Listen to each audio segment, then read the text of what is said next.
Gia and I, Brian, I thought today we'd talk a little bit about a horse that most people have heard of, Aldaniti. Aldaniti, yes, I think most people would be aware of him and the story that goes with him. Aldaniti was the winner of the Grand National in 1981, and I don't think there was anyone at Aintree that day who wasn't aware that Bob Champion had come back from testicular cancer and a sort of life-threatening illness and a battle just to ride the horse. And obviously they became a worldwide phenomenon.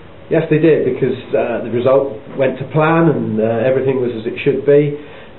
They won the race, and I think not long after, obviously, a best-selling book was written, and I think it was Embassy at the time who then commissioned a film, Champions, which was all about the story of Bob Champion recovering from his cancer, and the oft-assured promise from Josh Gifford, the trainer, that if he was fit and well, and he would then ride Aldaniti in the National itself.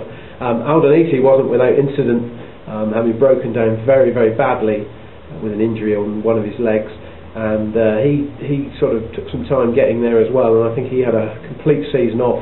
So for them both to get there and win and put it all together on the day over those fearsome fences was a fairy tale, and hence the film followed and world premieres everywhere. I know you've met Bob Champion, and he kind of speaks about the race as being very straightforward. Yeah, Bob, I think by his own admission would say he wasn't the most sort of outgoing character, but he does go around the circuit of dinners and sporting evenings telling his story, and it is a great story. But one thing he always mentions is that it was a real sort of easy thing to do. He was never in any doubt that he was going to win the race, and when you go there and see the fences nowadays, let alone sort of 25 years ago, it was no sort of penalty kick to just turn up and win.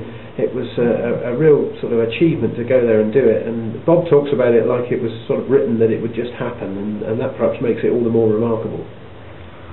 I understand Aldaniti ran in the National a second time as well. He did. He ran 12 months later in 1982. Bob tells the story of in 81 he was very lucky to get over the first. The horse sort of overjumped and paddled, found a leg and stayed up. In 82 he did exactly the same thing at the first fence, wasn't quite so lucky this time, and ended up on his backside with about 9 others at the first fence. So he did run in it twice, winning once, but we'll forget about the other run. And finally, after retirement, the horse and jockey both achieved quite a lot.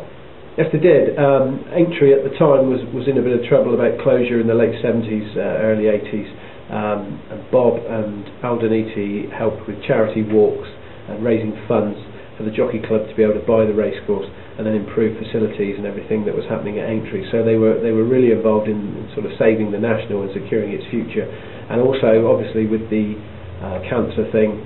Bob Champion set up the Bob Champion Cancer Trust, and they raised numerous funds for cancer treatment and illness, and obviously went a long way to helping many, many people. So yes, after retirement, the two of them did a lot of good work.